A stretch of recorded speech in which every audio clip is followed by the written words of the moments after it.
आइए बच्चों, आज हम लोग केमिस्ट्री में 19वां क्लास करने जा रहे हैं। जैसा कि पहला प्रश्न देख रहे हैं, ट्यूबलाइट से रिलेटेड है। किससे रिलेटेड है? ट्यूबलाइट से। प्रश्न है, ट्यूबलाइट में मुख्य रूप से गैस भरी होती है, यानी कि ट्यूबलाइट में कौन सी गैस भरी हुई होती है? पारे का वाष्प और आर्गन। तो याद रखेंगे आप लोग कि ट्यूबलाइट में कौन कौन सी गैस भरी हुई होती है। देखिए, ऐसा सोच लीजिए कि ट्यूबलाइट जो लगी हुई होती है सड़क के किनारे लगी होती है, ठीक है, शादी विवाह के अवसर पर लगी हुई होती है। तो ऐसा सोच लीजिए कि रास्ते में जब लगी हुई होगी ना, तो उसको कोई पारा आकर के, यानी कि साढ़ा पारा जो होता है, वो भैंसा जिसको हम बोलते हैं, वो आकर के उसको क्या करेगा? तोड़ देगा। इसलिए याद कर लीजिए कि ट्यूबलाइट जो बनी हुई होती है क्या चीज से? एक है आपको पारे के वाष्प से, तो पहला क्या है? पारे की वाष्प से। और दूसरा है आर्गन से। दूसरा क्या चीज है? आर्गन से। अब बताइए कि ट्यूबलाइट में कौन कौन सी गैस भरी हुई होती है? पारे की वाष्प और आर्गन। पारे की वाष्प और आर्गन। अब याद रहेगा ना?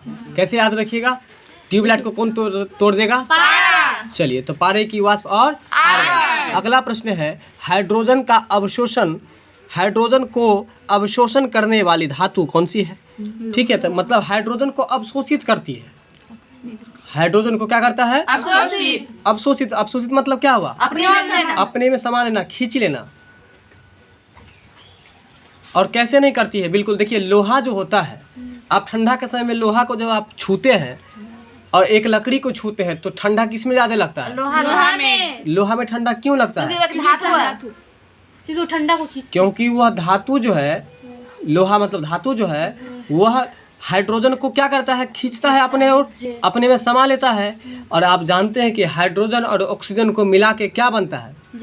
जल बनता है। तो जब जल का मात्रा जो खिंचाएगा लोहा में जाएगा, तो ठंडा लगेगा कि नहीं लगेगा आपको? बस वही बात है। तो इसलिए याद रखिएगा कि हाइड्रोजन को अवशोषित करने वाली कौन सी धातु है? लोहा। लोहा है। और लोहा का संकेत क्या होता है? Fe होता है। और इसका लैटिन नाम क्या है? फेरस। क्या नाम है? फेरस। Fe से फेरस। अगला प्रश्न है, रेडियो सक्रियता। रेडियो सक्रियता की इकाई है, रेडियो सक्रियता की इकाई क्या है? तो देखिए, रेडियो सक्रियता की इकाई जो है वो है आपको क्यूरी है, क्योंकि इसका रेडियो सक्रियता का खोज भी जो है किया था वो मैडम क्यूरी ने किया था, और उनके नाम पर ही उनकी इकाई का भी नाम रखा गया। तो इसलिए याद रखिएगा कि रेडियो सक्रियता की जो इकाई है वो क्या है आपको? तो क्यूरी है। बात समझ में आ गया?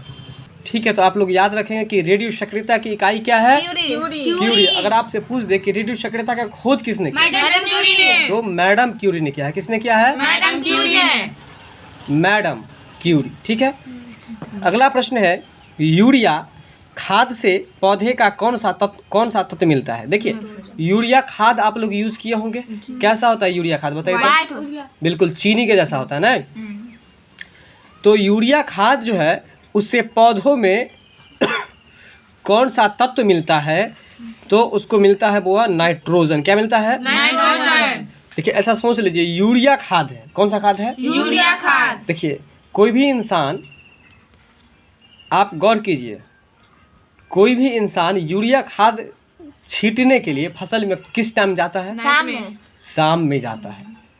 तो ऐसा सोच लीजिए कि शाम में जब जाएंगे तो छींटते छींटते आपको क्या होगा? नाइट हो ही जाएगा। इसलिए याद कर लीजिए कि यूरिया खाद जब आप पौधा में देते हैं, तो पौधा में कौन सा उसको जो है तत्व मिलता है? नाइट्रोजन। नाइट्रोजन का संकेत क्या होता है? N2 होता है। क्या होता है? N2। तो बताएंगे कि यूरिया खाद जो आप इसमें देते हैं पौधा में, तो उसको कौन सा तत्व मिलता है? नाइट्रोजन। ठीक है। अगला प्रश्न है, मोनाजाइट। क्या है? मोनाजाइट अयस्क है। तो मोनाजाइट जो अयस्क है वो किसका अयस्क है?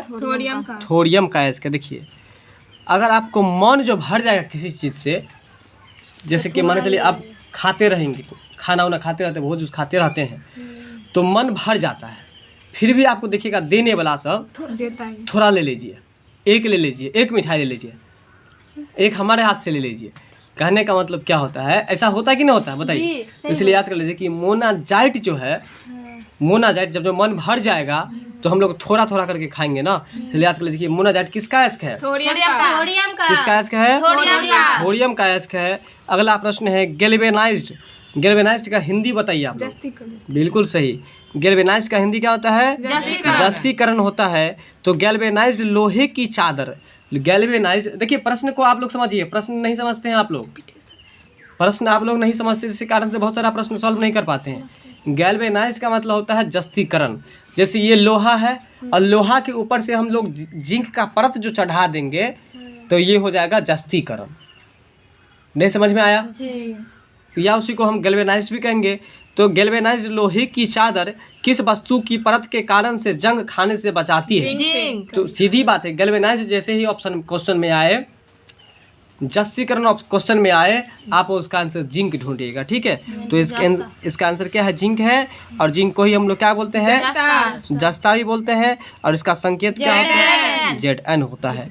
अब आपका अगला प्रश्न है, रोट आयरन क्या है? रोट आयरन में कार्बन का प्रतिशत होता है। देखिए रोट आयरन में 0.20% से 0.30% तक होता है। किस आयरन में? रोट आयरन में। किसकी मात्रा? कार्बन की मात्रा। कार्बन की प्रतिशत मात्रा, ठीक है। तो रोट आयरन, किस आयरन की बात कर रहे हैं? रोट आयरन में किसकी मात्रा की बात कर रहे हैं? बताएंगे आप लोग कि रोट आयरन में कितना कार्बन प्रतिशत रहता है? 0.20% से 0.30%, ठीक है। रोट आयरन में आपको कार्बन की मात्रा कितनी होती है? 0.20%। अगला प्रश्न है, जब एक रासायनिक बंधन बनता है, जब एक रासायनिक बंधन बनता है तब क्या होता है? बताइए। जब एक रासायनिक बंधन बनता है तो उससे ऊर्जा हमेशा निर्मुक्त होती है। कहने का मतलब ये है आपको, जब रासायनिक बंधन बनता है तो ऊर्जा क्या होती है? निर्मुक्त होती है। बात समझ में आ रहा है? जब रासायनिक बंधन बनता है तो ऊर्जा क्या होती है? निर्मुक्त होती है, ठीक है। तो इस लाइन को आप लोग याद रखेंगे कि जब रासायनिक बंधन बनता है तो हमेशा ऊर्जा निर्मुक्त है ना, ऊर्जा हमेशा निर्मुक्त होती है, ठीक है। इसको जरा आप लोग रटिए। तो जब एक रासायनिक बंधन बनता है तो क्या होता है? ऊर्जा हमेशा निर्मुक्त होता है। निर्मुक्त मतलब मुक्त मतलब होता है निकलना, और निर्मुक्त मतलब क्या होता है? नहीं निकलना, ठीक है ना। चलिए अगला प्रश्न है, बारूद, और बारूद का अंग्रेजी जो होता है वो आपको क्या होता है? तो रासायनिक, ये हो गया गन पाउडर के बारे में पहले से पता है और गन धातु के बारे में पता है। तो गन पाउडर में आपको अंग्रेजी में पढ़े थे, और इसके बाद आप जो है बारूद जो है उसका हिंदी होता है। एक ये भी नया प्रश्न आप लोग सीखे, गन पाउडर का हिंदी क्या होता है? बारूद होता है। बारूद जानते हैं कि नहीं जानते हैं आप लोग? ये बताइए। बारूद, देखिए बारूद का मतलब होता है बंदूक जो होता है, बंदूक में जो आपको पहले ये जो दिया जाता है उसके अंदर, ठीक है, तो वो एक तरह से बारूद ही कहलाता है। तो अब वो बारूद आपको देखने को नहीं मिलता, अब तो लोहा देखने को मिलता है। वो जो गोली होता है, लोहा तांबा पीतल ये सब देखने को मिलता है।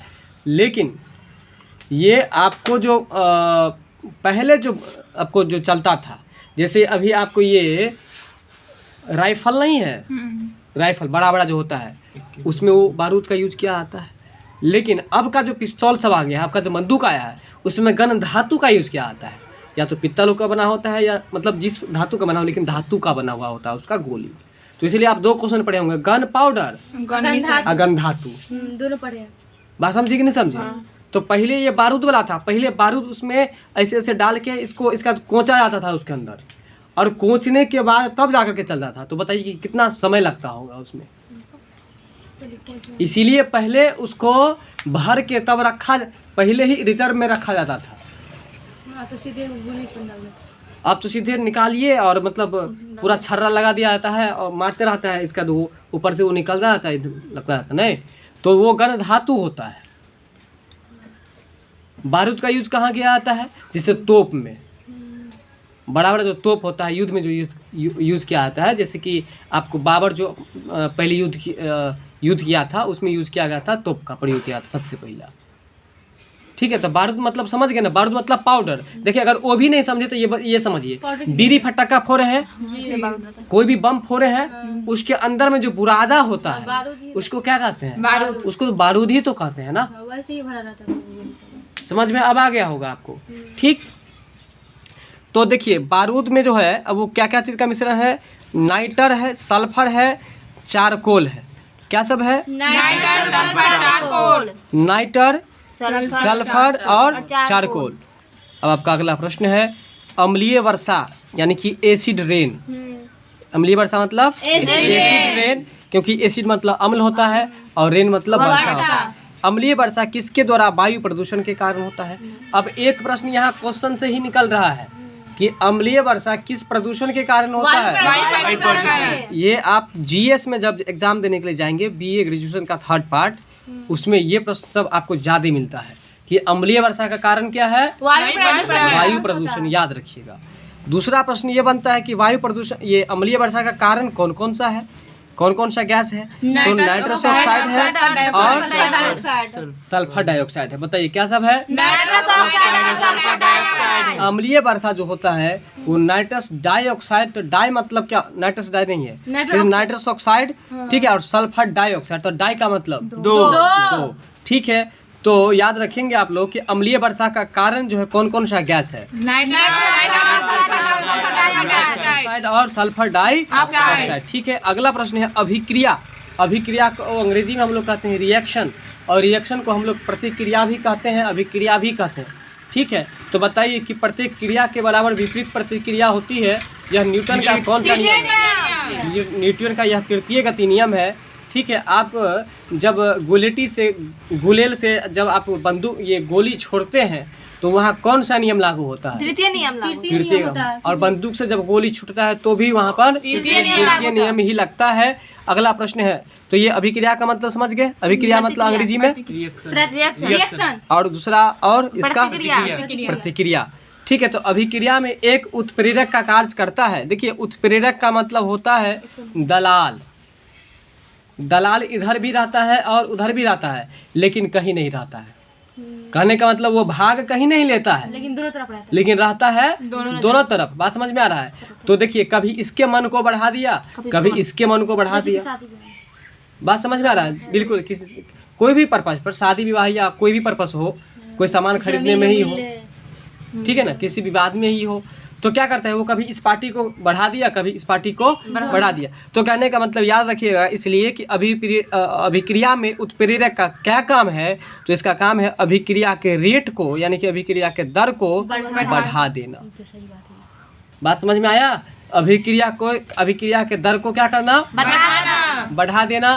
तो ये बात आपको समझ में आ गया होगा, ठीक है। अब चलते हैं अगले प्रश्न पर। अगला प्रश्न है, बताएंगे आप लोग कि अनाज के परिरक्षण में, ये प्रश्न पहले भी आप लोगों को पढ़ाए थे, परिरक्षण या परीक्षण, संरक्षण, ठीक है। परिरक्षण का मतलब होता है बचाना, ठीक है। रक्षण मतलब रक्षा करना, नहीं बचाना। तो अनाज के परिरक्षण के लिए सामान्यतः किस पदार्थ का प्रयोग किया जाता है? ये प्रश्न पहले भी आप लोग पढ़े थे कि नहीं? पहले ये बताइए, पहले ही पढ़े थे कि नहीं पढ़े थे? कि खाद्य पदार्थों को या आपको जो है सो ये अचार को सुरक्षित रखने के लिए किसका प्रयोग करते हैं हम लोग? बेंजोइक अम्ल का पढ़े थे ना? तो वही प्रश्न है, उससे मिलता जुलता आंसर है। यहाँ पर अनाज का चर्चा कर दिया है, और इससे पहले जो पढ़ते उसमें अचार का चर्चा किया हुआ था, खाद्य पदार्थ का, नहीं। तो ये भी खाद्य पदार्थ है। अनाज के परिरक्षण के लिए, यानी कि अनाज के रक्षण के लिए किस पदार्थ का यूज किया जाता है? तो सोडियम बेंजोएट का। किसका प्रयोग किया जाता है? सोडियम बेंजोएट का, ठीक है। मान के चलिए कि किसी पदार्थ को आपको जो है क्या करना है? सुरक्षित रखना है, ठीक है। तो ऐसा सोच लीजिए मन में कि हम उसमें सोडा मिला देंगे। क्या मिला देंगे? सोडा मिला देंगे। बात समझ में आ रहा है? तो इसलिए सोडियम बेंजोएट का, ठीक है। किसका? सोडियम बेंजोएट का हम लोग यूज करेंगे। किसमें? अनाज को सुरक्षित रखने में। प्रश्न को समझिए। तो अनाज को परिरक्षण करने में किसका यूज करेंगे आप? सोडियम बेंजोएट का यूज करेंगे, ठीक है। प्रश्न समझे कि नहीं? तो अगर आपसे पूछ दे कि सोडियम बेंजोएट का यूज कहाँ करेंगे? अनाज को परिरक्षण करने में, या आम भाषा में समझिए कि अनाज को सुरक्षित रखने में, ठीक है। अगला प्रश्न है, सोडियम बेंजोएट का मुख्य रूप से कहाँ पर उपयोग किया जाता है? यानी कि उसी प्रश्न को क्या कर दिया? पहले प्रश्न में जो था उसको अब उत्तर में कर दिया, और उत्तर को प्रश्न में कर दिया। सोडियम बेंजोएट का उपयोग मुख्यतः किया जाता है खाद्य परिरक्षण तो कहाँ पर किया जाए? खाद्य परिरक्षी में, यानी कि खाद्य पदार्थ को सुरक्षित रखने में। प्रश्न समझ में आया कि नहीं, इसे बता दीजिए, ठीक है। अगला प्रश्न है, आप लोग बताएंगे कि प्रकाश संश्लेषण। तो बताइए प्रकाश संश्लेषण का अंग्रेजी क्या होता है? बताए थे आप लोगों को, जब हम किसी का फोटो खींचते हैं किसी का तो प्रकाश जाता है उसके मुंह पर ना, इसलिए याद कर लीजिए कि प्रकाश संश्लेषण का अंग्रेजी फोटोसिंथेसिस होता है। क्या होता है? फोटोसिंथेसिस। बताइएगा जरा। फोटोसिंथेसिस होता है। तो प्रकाश संश्लेषण के दौरान, किसके दौरान? प्रकाश संश्लेषण के दौरान कौन सी गैस निर्मुक्त होती है?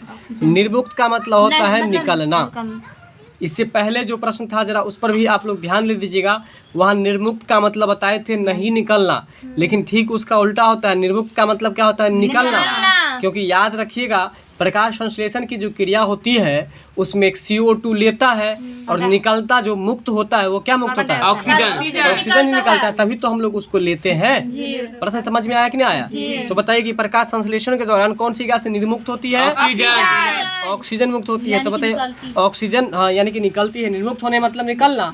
ऑक्सीजन का संकेत क्या होता है? O2। अच्छा, ऑक्सीजन का जो परमाणु ये संकेत होता है उसमें कितने परमाणु भाग? 2। चलिए, ये बात पुराना था। अगला प्रश्न है सबसे न्यूनतम। न्यूनतम मतलब बिल्कुल सबसे कम ज्वलनशील। ज्वलनशील का मतलब जलने वाला पदार्थ। बिल्कुल, ज्वलनशील रेशा जो है, सबसे कम जलने वाला जो रेशा है उसका नाम पूछ रहा है कि क्या है। तो उसका नाम है कपास, यानी कि सूत। सूत से आपको याद आ जाएगा बिल्कुल आसानी से। आप एक पॉलिएस्टर के कपड़ा को जलाइए और एक सूती कपड़ा को जलाइए, देरी से कौन जलता है? जरा सोच के देखिए। जलता है कि नहीं देरी से? जबकि पॉलिएस्टर में आप जैसे ही आग लगाते हैं तो तुरंत पकड़ लेता है। उदाहरण ले लीजिए, किसी व्यक्ति के जैसे किसी व्यक्ति को कभी कभी आग लग जाता है, यदि वो सूती कपड़ा पहना है तो वो सुरक्षित रह जाता है। और पॉलिएस्टर जब रहता है तो पूरे शरीर में उसको जख्म पैदा हो जाता है, नहीं चिपक जाता है। तो याद रखिएगा कि आपको जो है मतलब देरी से जलने वाला रेशा कौन सा है? सूत। और वो सूत जो है आपको कपास सूत। कौन सा सूत? कपास। बिल्कुल। तो सबसे कम ज्वलनशील रेशा। तो यहाँ पर 2 प्रश्न बन गया कि कपास क्या है?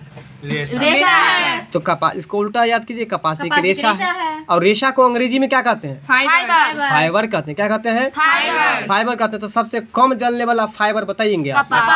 कपास। और कपास का सबसे ज्यादा उत्पादक राज्य कौन सा है? मध्य प्रदेश, महाराष्ट्र। याद रखिएगा, सबसे ज्यादा उत्पादक कौन सा राज्य है? महाराष्ट्र है। ठीक है, चलिए अगला प्रश्न है आपका किडनी स्टोन।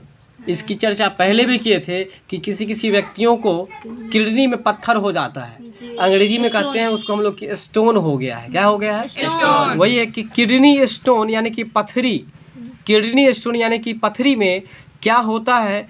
Calcium oxalate. ये प्रश्न पीछे के क्लास में भी आया था, कैल्शियम ऑक्जेलेट आया था। ठीक है, तो किडनी स्टोन में, किडनी में जो पत्थर हो जाता है उसमें क्या पाया जाता है? Calcium oxalate. देखिए, किडनी में जो स्टोन हो जाएगा तो हम डॉक्टर के पास जाएंगे तो डॉक्टर क्या बोलेगा? आज दवा लिख देगा, फिर कहेगा कि कल आना। नहीं, तो कल आना, तो कल आना मतलब कैल्शियम।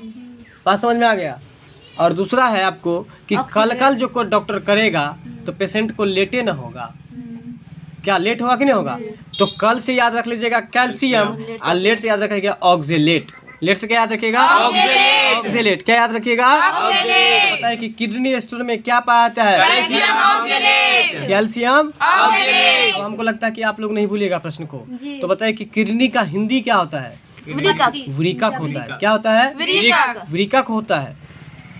अगला प्रश्न है आपका बोन एस। अब देखिए इस प्रश्न का कॉन्सेप्ट भी समझ लीजिए आप लोग। बोन मतलब हड्डी होता है। क्या होता है? किसी किसी को सुने होंगे आप लोग कि बोन टीबी हो गया है। तो बोन टीबी का मतलब हड्डी में टीबी हो गया है। ठीक है ना? बोन कैंसर हो गया मतलब हड्डी में कैंसर हो गया है। तो याद रखिएगा आप लोग, बोन का मतलब हड्डी होता है ना? बोन एस में होता है। ठीक है, तो बोन एस में जो होता है वो कैल्शियम फॉस्फेट होता है। और आपको ये बात पहले से ही पता है कि अस्थियों और दांतों के लिए आवश्यक तत्व कौन कौन सा है? कैल्शियम और फास्फोरस है, या फास्फेट भी बोल सकते हैं, कोई दिक्कत नहीं है। तो बोन मतलब आपको समझ में आ ही गया। बोन मतलब हड्डी। तो हड्डी के लिए क्या चीज जरूरत है? बस वही बात तो है, कैल्शियम फॉस्फेट, और इसका संकेत आप लोग जरा याद रख लेंगे। तो चलिए मेरे साथ बोलिएगा। हड्डी में 3 लेटर आता है, ह ड डी, हड्डी, तो इसलिए CA3। और देखिए हड्डी जब टूट जाता है तो किसी चीज से फोड़ देते हैं हम लोग हड्डी को, तब ना फूट जाता है, इसलिए PO4 बोलिएगा। और जब एक बार फोड़ने से टूट गया तो जब डॉक्टर के पास जाएगा तो डॉक्टर पहले फिर से उसको तोड़ता है और तब उसको जोड़ता है। ये बात आप लोगों को पता है कि नहीं पता है? जब किसी का हड्डी फ्रैक्चर हो जाता है, मतलब टूट जाता है, तो पहले डॉक्टर उसको और तोड़ता है, जब तोड़ देता है तो तोड़ने के बाद फिर उसको ठिकाने पर लाता है, फिर उसको नट बोल्ट से टाइट करता है उसको। बात समझ में आ रहा है? तो याद रखिएगा, हमने ट्रिक बताया आपको कि हड्डी में 3 लेटर, इसलिए और हड्डी के लिए चाहिए और हड्डी के लिए चाहिए कैल्शियम, इसलिए कैल्शियम का 3 भाग यानी कि CA3 आप फोड़ देंगे तो इसलिए PO4। और जब फोड़ने से टूट गया हड्डी फिर दोबारा भी तोड़ना पड़ता है डॉक्टर को, इसलिए अब याद रखिएगा CA3 PO4 × 2। फिर से बोलिएगा जरा, CA3 PO4 × 2। बहुत अच्छा। तो आप लोग अभी जो याद किए हैं संकेत, वो क्या चीज का संकेत याद किए हैं? कैल्शियम फॉस्फेट का, कैल्शियम फॉस्फेट का। तो बोन एस आप समझ गए, बोन मतलब भी समझ गए, ठीक है। तो बताइए कि हड्डियों के अध्ययन को हम लोग क्या कहते हैं? ऑस्टियोलॉजी। क्या कहते हैं? ऑस्टियोलॉजी कहते हैं। तो बताइए कि कीट पतंगों के अध्ययन को क्या कहते हैं? एंटोमोलॉजी। क्या कहते हैं? एंटोमोलॉजी। तो बताइए कैंसर के अध्ययन को क्या कहते हैं? ऑन्कोलॉजी। बिल्कुल। अब बताइए कि सुंदरियों के अध्ययन को क्या कहते हैं? केलोलॉजी। क्या कहते हैं? केलोलॉजी कहते हैं। ठीक है, ये प्रश्न आपके लिए एक नया था। ठीक है, तो आइए प्रश्न चलते हैं अगले प्रश्न पर। 18 कैरेट के सोने की बात करते हैं। 18 कैरेट का जो सोना होता है उसमें आपको शुद्ध स्वर्ण का अनुपात कितना होता है बताएंगे आप लोग? 18 कैरेट का जो सोना होता है, शुद्ध स्वर्ण जो होता है उसमें आपको कितना % रहता है? तो 75%।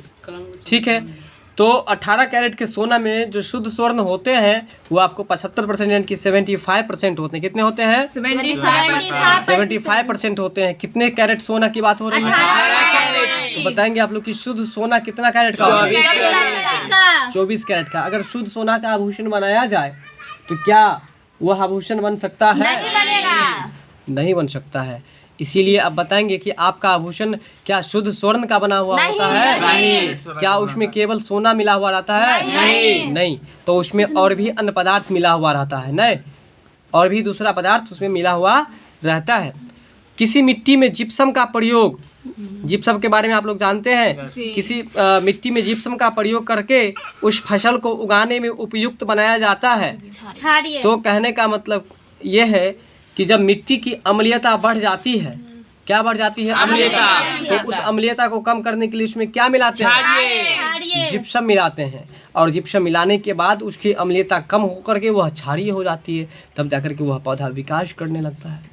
बात कुछ समझ में आया कि नहीं? अगला प्रश्न है, यातायात पुलिस शराब पीकर वाहन चलाने वाले को पकड़ने के लिए श्वसन परीक्षण में किसका इस्तेमाल करते हैं? ठीक है ना, तो शराब कोई व्यक्ति पिया है, उसको पुलिस श्वसन परीक्षण के दौरान, किस परीक्षण के दौरान? श्वसन परीक्षण का मतलब सांस लेने से वह आपको उसका टेस्ट करेगा और टेस्ट के दौरान आपको पकड़ लेगा कि यह दारू पी करके गाड़ी चला रहा था। ठीक है, तो उसमें किसका यूज किया जाता है? पोटेशियम डाइक्रोमेट सल्फ्यूरिक अम्ल का। किसका प्रयोग करता है? Potassium dichromate. देखिए सल्फ्यूरिक अम्ल बिल्कुल आसानी से याद रहेगा, क्योंकि जिस वाहन में बैठा रहता है उस वाहन के बैटरी में किस अम्ल का यूज होता है? तो एक याद हो गया होगा सल्फ्यूरिक अम्ल। दूसरा है पोटेशियम डाइक्रोमेट। जब उसका पहले बता रहे हैं यहाँ पर यातायात के दौरान शराब पी करके कोई गाड़ी चला रहा है कि नहीं, उसका कौन सा परीक्षण किया जा रहा है पुलिस के द्वारा? श्वसन परीक्षण। कौन परीक्षण? श्वसन परीक्षण। तो श्वसन परीक्षण के दौरान जब श्वसन का परीक्षण करेगा तो उसमें पोटा तो लग ही जाएगा ना। तो इसलिए याद कर लीजिए कि श्वसन परीक्षण में किसकी इस्तेमाल की जाएगी? Potassium dichromate. देखिए स्लोली बोलिए, थोड़ा स्लोली बोलिए, इसके बाद आपको समझ में आएगा। पोटाशियम तो पोटेशियम कीजिए, पोटेशियम डाइक्रोमेट, बोलिएगा। यहाँ देखिए बताइए, पोटेशियम डाइक्रोमेट और साथ में एक चीज़ तो पहले आता है सल्फ्यूरिक अम्ल, जो बैटरी का तेल के रूप में, बैटरी का पानी के रूप में उसका यूज़ किया आता है। ठीक है, तो बताइए कि इसमें प्रश्न बहुत लंबा किया है, प्रश्न ज़्यादा लंबा करने की ज़रूरत नहीं है। बस पुलिस जो किसी व्यक्तियों को दारू पिया है कि नहीं उसको जो पकड़ता है श्वसन परीक्षण के दौरान, उसमें किसका यूज़ किया जाता है? और सल्फ्यूरिक अम्ल का। सल्फ्यूरिक अम्ल का सूत्र बताएंगे आप लोग? अच्छा, अब H2SO4 क्या होगा? H2SO4। अच्छा, ये बताइए आप लोग कि कास्टिक सोडा का रासायनिक सूत्र क्या होगा? NaOH। क्या होगा? NaOH। ठीक है, अगला प्रश्न है आपका, फोटोकेमिकल सेल। क्या लिखा हुआ है? Photochemical cell. फोटोकेमिकल सेल में समान रूप से प्रयोग किया जाता है, किसका प्रयोग किया जाता है? सिलिकॉन का। ठीक है, फोटोकेमिकल सेल में, सेल का मतलब क्या होता है पहले आप लोग ये बता दीजिए। बिल्कुल, फोटोकेमिकल सेल का मतलब होता है बैटरी, और फोटोकेमिकल सेल में समान रूप से जो प्रयोग किया जाता है, किसका प्रयोग किया जाता है? सिलिकॉन का। फोटोकेमिकल सेल में किसका प्रयोग किया जाता है? सिलिकॉन का। देखिए, फोटोकेमिकल सेल है, ठीक है, फोटोकेमिकल सेल है, ठीक है ना। तो यहाँ पर देखिए, फोटो को हम लोग जो रखेंगे सील करके रखते हैं ना, इसलिए याद कर लीजिए कि फोटोकेमिकल सेल में किसका प्रयोग किया जाएगा? सिलिकॉन का। किसका? सिलिकॉन का। और सिलिकॉन का संकेत क्या होता है? चलिए, हमारी छोड़ी हुई सांस, तो पहले ये बता दीजिए कि आप जो सांस छोड़ते हैं उसमें क्या छोड़ते हैं आप? Carbon dioxide. बिल्कुल सही बात।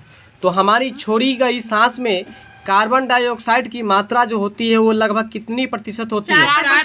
4% होती है कार्बन डाइऑक्साइड की मात्रा, ऑक्सीजन 17% और नाइट्रोजन 78%। बताएंगे आप लोग, जरा क्लियर कीजिए। Carbon dioxide 4%, nitrogen 78%। तो फोटोकेमिकल सेल में आपको किसका प्रयोग किया जाता है? सिलिकॉन का।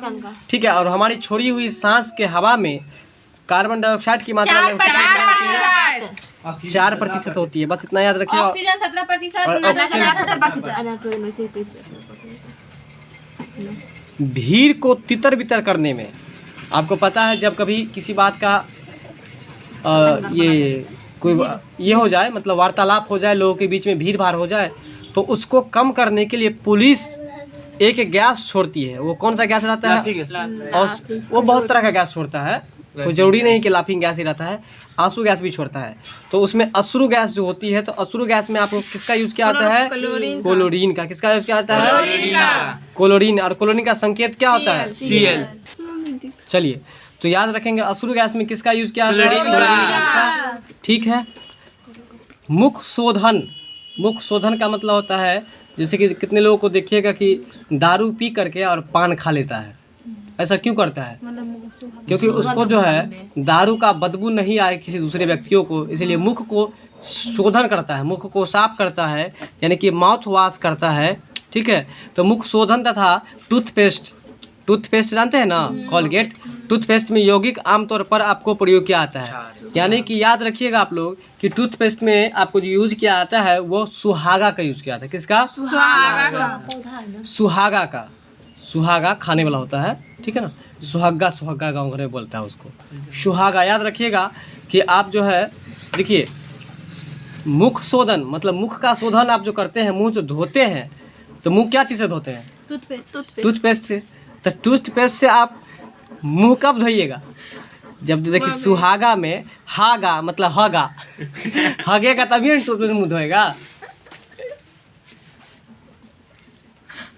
पहले हगेगा तभी ना मुंह धोएगा, इसलिए याद रख लीजिए कि टूथपेस्ट में और मुख शोधन में आपको किसका यूज किया जाता है? सुहागा का। चलिए, अगला प्रश्न है, क्या कारण है कि खाने का नमक बरसात के मौसम में गीला हो जाता है? सही बात भी है, खाने का नमक देखिएगा बरसात के मौसम में गीला हो जाता है। क्यों? क्योंकि सोडियम क्लोराइड में मैग्नीशियम क्लोराइड जैसी आसंजक अशुद्धता होती है। तो इस प्रश्न को आपको याद रखना पड़ेगा, क्योंकि सोडियम क्लोराइड में, सोडियम क्लोराइड का मतलब NaCl यानी कि नमक। तो NaCl में मैग्नीशियम क्लोराइड जैसी आसंजक अशुद्धता रहती है, और इस वजह से ही आपको बरसात के समय में नमक गीला प्रतीत होता है। ठीक है, अगला प्रश्न है आपका, नाभ के विखंडन के द्वारा बिजली उत्पादन के लिए नाभ के रिएक्टर में किसका प्रयोग किया जाता है? यूरेनियम का। बस इतना समझिए कि नाभ के विखंडन के द्वारा बिजली उत्पादन के लिए, ठीक है, बिजली उत्पादन के लिए प्रयोग किए जाने वाले तत्व को कहते हैं। तो कौन सा तत्व है? यूरेनियम। और जिसका संकेत क्या होता है? यू होता है। क्या होता है? यू। तो एक दो प्रश्न आप लोग बताएंगे फटाफट से। तो बताइए कि ट्यूबलाइट में कौन सी गैस भरी रहती है?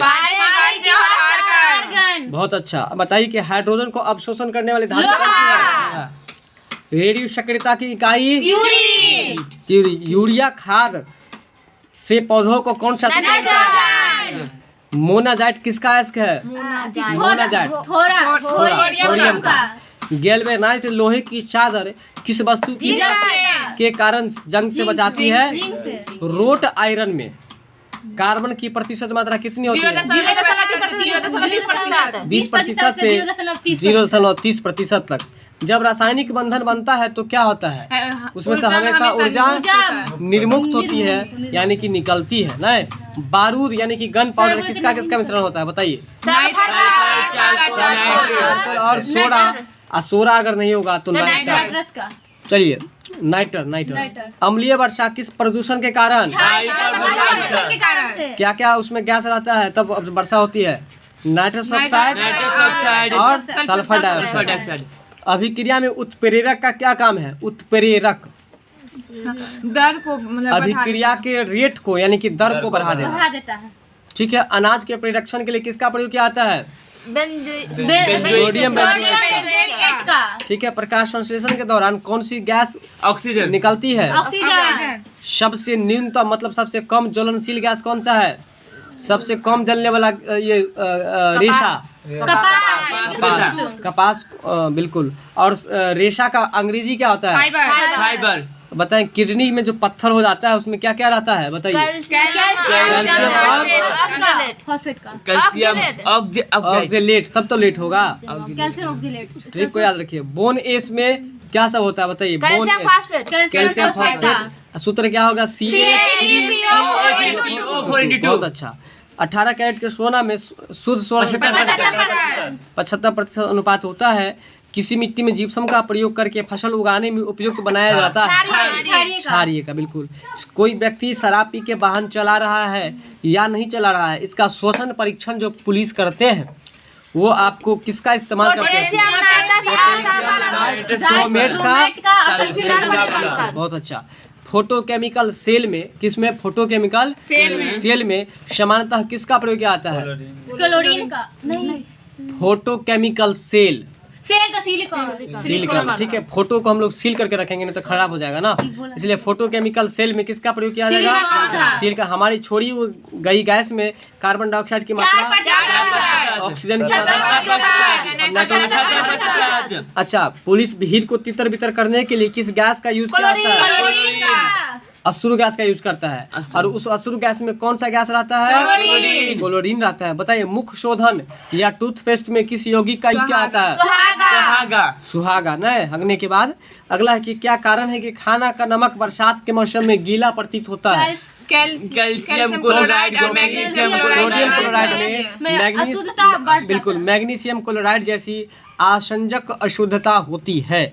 अगला प्रश्न है कि नाभ के विखंडन के द्वारा जो बिजली उत्पादन किया जाता है उसमें किस? यूरेनियम। बहुत अच्छा, बहुत बहुत धन्यवाद आप लोगों को।